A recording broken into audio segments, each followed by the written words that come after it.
What's going on, everybody? This is Lawrence Henderson, and welcome back to another Hot Takes episode where we're always seeking to lead with humility, openness, and transparency. And you all know I do not do this alone because one, y'all will get tired of my voice, and two, I know way too many amazing people to come in and have hot conversations with. And today is no different. And I have a veteran mother, partner, certified superhero in the building today. How's it going, Nene? I'm good. How are you? It's been a while. It's been a It while, has but been a I'm while. happy to be here All with you. right. Good. Well, before we get going with the today's episode, tell people who you are, where you are, and then we'll get going. All right. Well, my name is Nilaja Jendayi, and I am the founder and CEO of Nilaja Jendayi LLC. I began this business shortly after I left corporate world. And what we do is integrate social justice in everything we do. So whether it be leadership development, whether it be digital accessibility, also. I am opening a practice in 2026, so it will be housed underneath Nilaja Jendayi LLC as a licensed clinical professional counselor. So yeah, that's all underneath the umbrella of Nilaja Jendayi LLC. I love it. I love it. And I'm curious always to the work that leaders do because anybody who's been listening to the podcast for any length of time understands that I not only want to talk to people who are experts through knowledge consumption or education or certification, but the actual lived practice of the things that we find ourselves doing on a day-to-day basis. And so, Nini, like, when you think about the work that you're doing today, what makes this work meaningful for you? Well, honestly, it's my values alignment. That's what it is, straight up. So I was laid off from my corporate job, and when I was deciding whether or not to continue in that corporate space or not, I did a values assessment. And when I did that values assessment, I realized that the thing that I cared about the most was the intersectionality that's happening in our world and how people are being treated based on that. Being a Black woman, clearly so much intersectionality happening within my own identities. And I realized that the money isn't really the end all be all for me. It's how I'm impacting the world around me.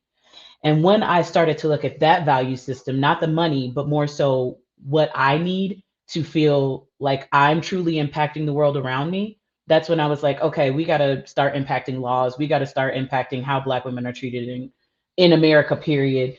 Which we have some trailblazers who already been doing that. I just want to ride those coattails and make sure that I'm making policy reform that also helps marginalized communities, specifically veterans who are suffering from suicide. It is not like it is the number one issue that veterans are seeing. And so once I started really to think about what day to day impacts me and what is impacting the groups that I belong to, that's when I said, okay, shift, reevaluate. What do I want to do? Excuse me. And then that's how Nilaja Jendayi was formed, LLC, which is just my first and middle name.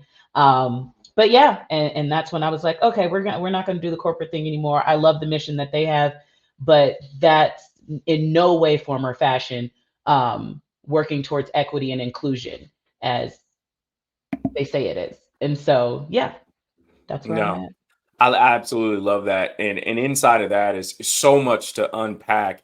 In particular, as I'm listening, I'm hearing there's this thread from a value foundational standpoint. And when you think about the work you're doing, it makes me think about you enjoying the hard things that you're involved in to support others in this work. And so when you think about, like, what is it about doing work you enjoy that drives you as a leader? So the rewards today are not nearly as visible as some may think. Societally, we're all conditioned, conditioned, as I said before, to really value money. But when you really start to value family or value integrity, or value. There's so much more that is not a tangible thing to value. Once you're doing that, I find I'm smiling more than anything, and aligning myself with people who are on that same path of making change, or impact, or whatever it is, that their driver or their motivation is. And then we become this hub of people who are just like, oh, well, let's travel here and do the same thing over here. And it's like this, I think it's like the spirit. I don't know if it's I don't know what it is, the camaraderie within this space. Obviously, I work with a lot of nonprofit organizations. Excuse me. I'm currently, actually one of the ambassadors for Mount Carmel Veterans Resource Center, which is here in Colorado Springs. And it's just, there's nothing like that spirit of creating something to solve a problem and seeing the problem being solved right then and there. Whether it's unhomed, veterans who are living on the streets, whether it's we do a stand down at Mount Carmel for that. Just being with people who want to create those spaces of equity. Yeah, there's just a spirit. I don't even know how to describe it, but it's like, okay, I'm doing what I'm supposed to do. Yeah, this is one of the main reasons why I love being able to connect with leaders like you who you bring the work to life, because you operationalize those values that most, and again, God bless them, and there's good intentions in putting your core values on posters on a wall, but it's another thing to walk that path and Hmm. to for others to feel your values in action. And as you were describing the social justice work, and in that, I'm also hearing from you the intersections of it all, which is important to me as an organizational leadership development practitioner, is not just addressing it, and where most times people try to keep the conversation just above the waterline about race or things you can see. But when you think about the construct of race and intersections, what is it about the way you engage the work that an organization is like, you know what, we need to reach out to Nini to help us navigate these waters? What is it about the work that really truly drives you of doing it differently to actually possibly move it below the surface? Well, what I found, in all the spaces that I've operated in. So obviously I'm a veteran. And when I left my military career, I was a captain, and there were not many Black women who were captains, who were officers. So I find myself in these niches. Then I went corporate, and within 5 years, I over doubled my salary within the corporate space. And again, I found myself being the only Black woman on my team or within my, it's not called a unit in corporate, it's called like division or my, I'm trying to get all of my acronyms together and all of my verbiage together. And then leaving corporate, which I was offered a position to stay, I then decided, okay, it is time to bring my voice and other hopeful Black women, those who identify as, with me to this conversation, because I keep finding myself being the only. And that's where race obviously is a construct, but America specifically still rides heavy on it. Um, Even though in all for all intents and purposes it doesn't even really make sense. If anybody's done um their DNA testing, whether it be ancestry or 23andMe or whatever it is, I did 23andMe and realized that I'm actually over 20% European. So by definition I'm mixed technically, but race is always based on visuals, what you see.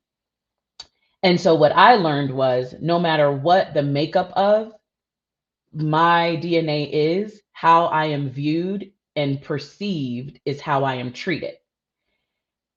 Knowing that all Black people are not a monolith, all women are not a monolith. However, when you start to put into categorizations and you put, how many women are in corporate, how many Black women are in C suite, how many, and you start to delve out the demographics, you very quickly can see Black women typically fall at the bottom of that food chain. And that's when I said, okay, I'm not feeling this. I don't like it. I don't want to be a part of that trying to get to that C suite or trying to get there, which I have no doubt I could have done it. I could have done it. What I wanted to do instead was create spaces where hopefully Black women veterans, there's a bunch of intersectionality there because I'm a veteran and I'm a woman, but then, and there are all different races or ethnicities of women who are in the military, who are even officers, but are they getting the help that they need? Are they finding the spaces where they can just be themselves and not be policed by societal normalcies that we all have, which even normality is a construct in itself, because what is really normal?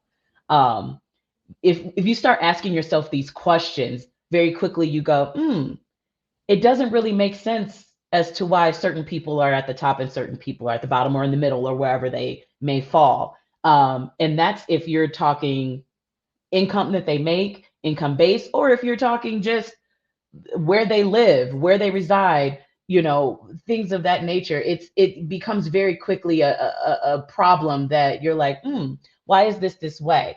If you're choosing to look at it, a lot of companies, corporations, shoot, even the military, they don't want to look at that. And I'm here to be like, no, let's look at this and let's see how we can make this a better and more inclusive place for everyone, not just those who are already at the top or those who are already being seen more than others. Why can't we make this someplace that everyone can thrive? And so if that's what a company is looking for, if that's what a person is looking for, Mhm. where is it that I find my niche and then I can move forward in my value system? Then call me. I got you. I have assessments. I have, we can have the conversations. We can go back to childhood. How did you feel when, you got that first A versus, when you were late to class that one time? What is that like? What does that mean Mhm. to you?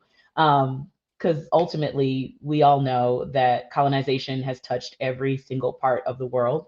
Mhm. And yeah, perfectionism is very, very closely aligned with white supremacy. And at the end of the day, none of those things help any of us move forward in a successful way, in a way Yeah. that we can look at ourselves in the mirror and say, you know what, I love who I am and I love what I'm doing. I love the work that I'm doing. I love the people that I'm impacting. And I want to keep doing this every day. Burnout comes very quick when it's someone else's dream or Mhm. when it's not even impacting you. It's Yeah. not even giving you a place. You're being stifled or you're being silenced or you're being whatever the word is, not able to be who you truly were meant to be. That is not a place that anyone can succeed. So yeah. Yeah. No, I absolutely love that. And what I love about it is, as I think about the research that I'm doing, particularly as it pertains to the gaps in leadership development and its impact on the way employees engage and how productive employees are, it really, and the research is sussing itself out where it starts between our ears and these cognitive disconnects and these cognitive blind spots organizationally that they're, and again, this is why I believe a lot of the conversations when the introductions of doing work around systems, around structure, it felt very vulnerable. And like somebody was like, at a playground and somebody took their ball and run. I'm like, no, we've been playing with that ball of our understanding, but it was a huge blind spot because a construct was Hmm. created, a belief system was created, and now this disruption, this very necessary disruption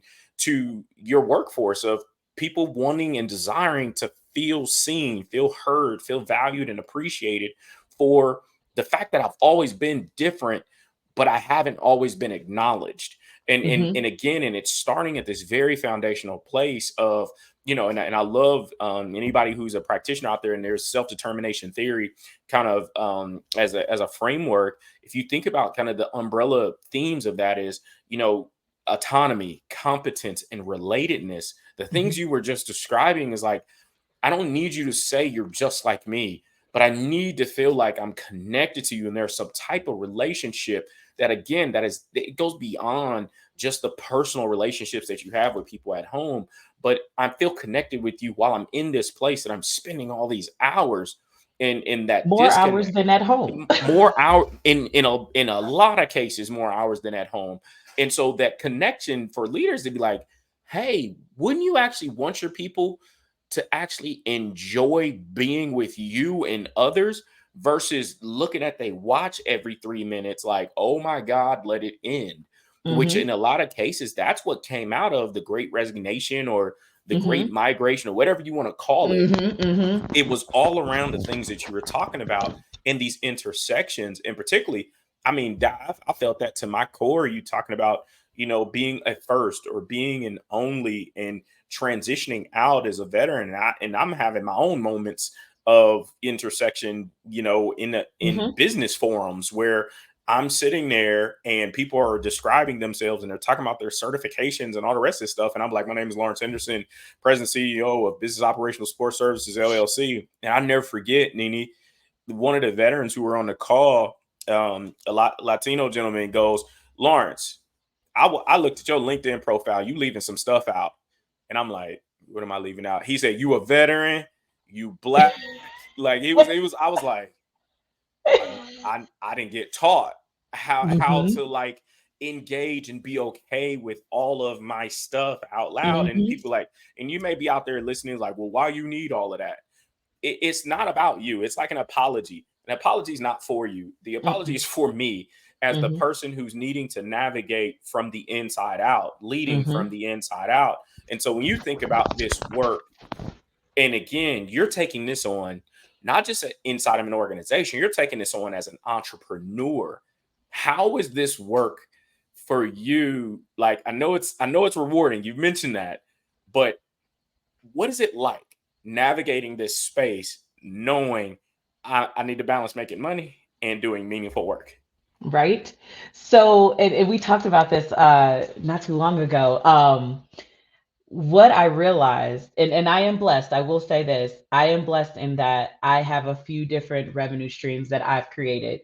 Um, Prior to by working my corporate jobs, rolling over 401ks, different things like that. So I invest.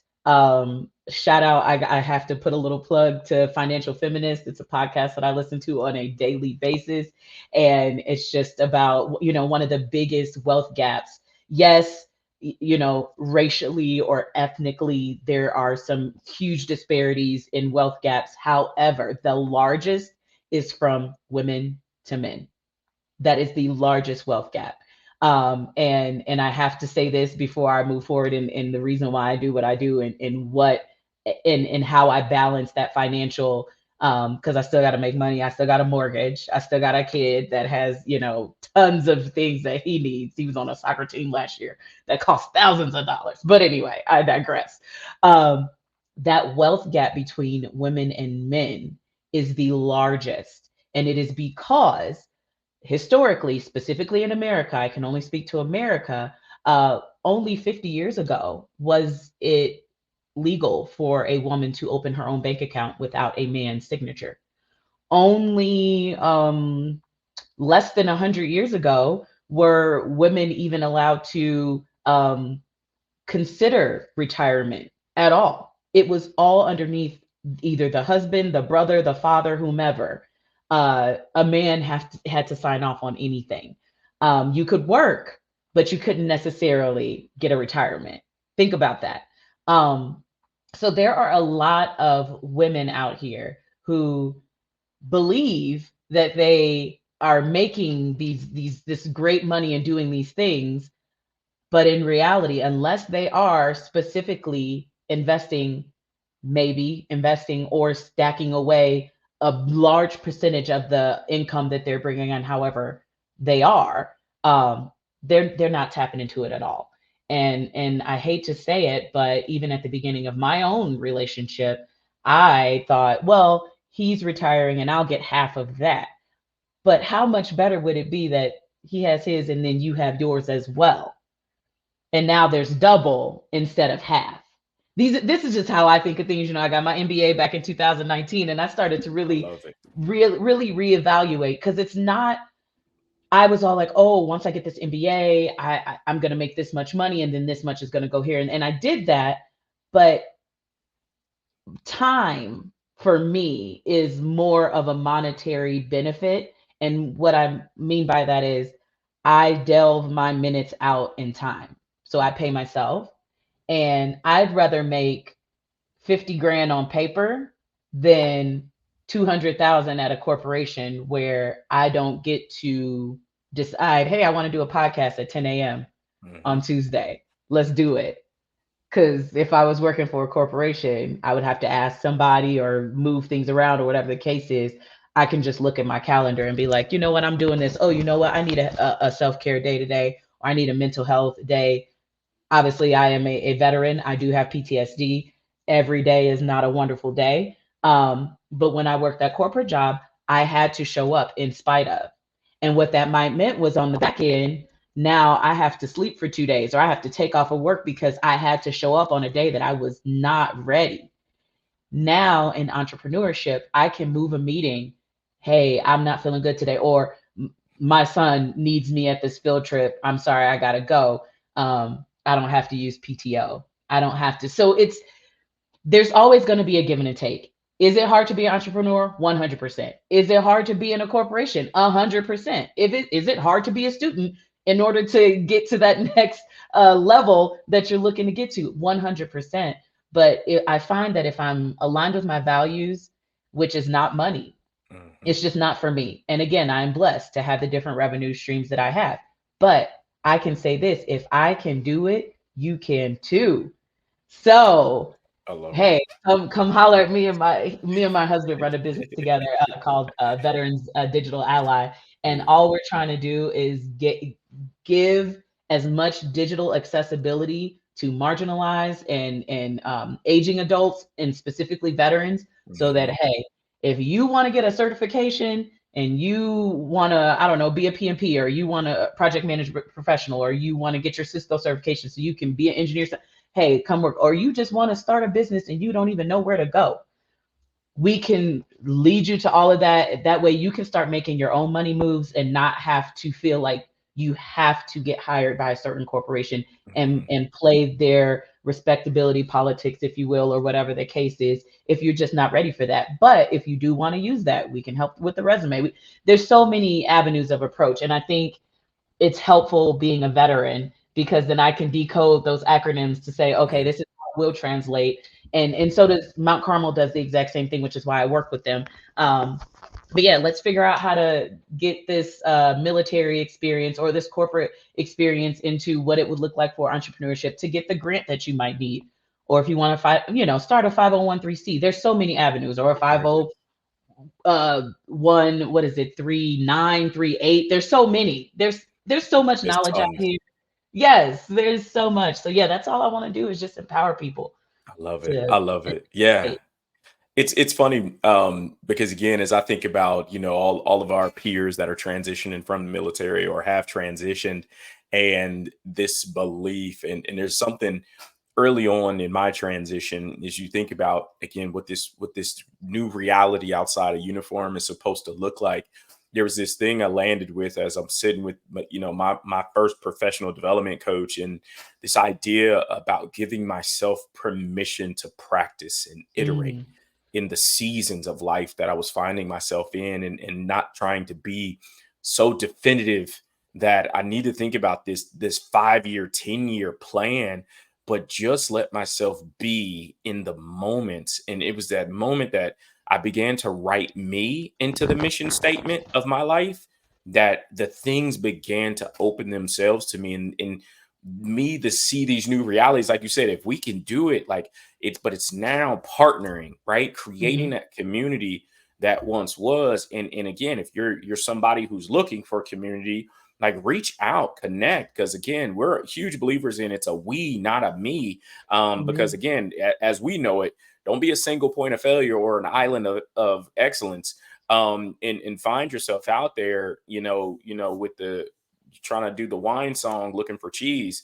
But no, but it's about creating that community, connecting, reaching out, Yes. and choosing you, in a lot of cases. And for a lot of us, and again, whether you're military or you rode that corporate train for the majority of your life, there's this mindset that you potentially have to reframe, that your next has to come through something else or someone else, instead of you becoming an owner, in this success of life. And there's this quote, that you have, or this belief you have: when you live your life in anticipation, the universe will open itself to you. Can you give us really quick, what's the message behind that? So my freshman year in college, I decided to take an African American and Diaspora Studies course. Number one, to boost my GPA, but number two, I went to a predominantly white institution, and I had my friends that came, with me that I was, very very close with, but there was only like five of us, and there's 43,000 students at Indiana University where I graduated from. Shout out to all my Hoosiers. Point is, so my freshman year I was like, I'm going to take this course and hopefully meet other black people. Interestingly enough, while the professor was black, a lot of the students were white. Neither here nor there. Joke was on me. This professor, Dr. Mumford, said he wrote this on the board the very first day. And what he meant by it was, if you can stay present and mindful, if you can stay in alignment with who you truly are, your values, your integrity, you can look yourself in the mirror every single day, anticipate the positive, then it will happen, whatever it is. Some call it manifestation, some call it, affirmation, whatever you call it. I do meditate. I am into the frou-frou. I do sound healing, sound baths, all of the above. Um, and that stuck with me throughout. I mean, even until now, I live and breathe that. If I can stay present with exactly who I am, and my therapist, shout out to my therapist, she told me, let's stop looking at where you can fit in and start looking at the environments that suit who you are right now, just as you are. And that puts a capital V on value of who you are versus how can I maneuver myself, manipulate myself, you know, uh, form whatever I need to, contort myself to fit into this one lane, area, box, whatever you want to call it. Instead, here are my values listed right here. Here is who I am. This is Nini on paper. Does this align with that? And if you keep doing that, you will get what you want. The universe will open itself like a lotus flower and give you the desires of your heart, your values, your motivations, whatever is inside of you. So that's how I am living my life. I'm not saying it's not scary, but I am saying that I wake up more myself than I ever have for my entire life. I can truly say that. So yeah. Yeah. Drop the mic on the capital V. Man, that is a sound bite extraordinaire. And so, Nene, we can have this conversation all day long, and y'all, I do not want to hog her. So how can people reach out? How can people find you? I am on LinkedIn, by my government name, Nilaja Montgomery, of course. I am on Instagram, Nilaja Jendayi. You can see the spelling right there. I do have to say, I have my website as well, nilajajendayi.com. Email nini at nilajajendayi.com. Am I on Twitter? I'm sorry, X. Yes. I don't be on there like I used to be though. There's a reason for that. But I will say, for those who are wondering, my first name is Nilaja. It means peaceful and friendly in Yoruba. And my middle name is Jendai, and it means to give thanks or to be grateful. And I also like to tack on mindful. Grateful for every single day. Every single day I'm living. So yeah. Yeah. Thank you so much, Nini, for being here. And I'm grateful that we made it happen. Y'all, this is a episode 2 years in the making. I know. When we first connected, but life was lifing, Yes, it but was. we're here, and the time is right. So thank you so much for being here. Thank you so much for lending your voice, your purpose, your passion for all the things you're doing. And y'all, thank y'all for being here live or hashtag replay. But if you want to reach out to me, to Nilaja, do it. DM us. We would be happy to connect. And so until next time, folks, always lead well, be well, and hot in every single moment you have. We will see you later.